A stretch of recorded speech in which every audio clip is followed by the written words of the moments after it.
रुद्रमन्यव उतोत इषवे नमः नमस्ते अस्तु धन्वने बाहुभ्यामुत ते नमः या तैषु शिवतमा शिवम् बभूव ते धनुः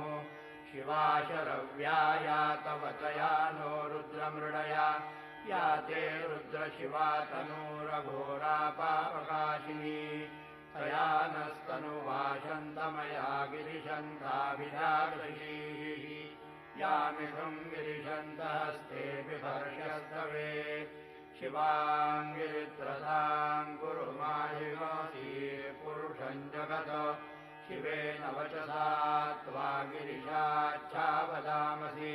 यथा नः सर्वमिज्जगतयक्ष्मगसुमना असद अध्यवोचदधिवक्ता प्रथमो दैव्योऽभिषव अहीग्रश्च सर्वान् जम्भय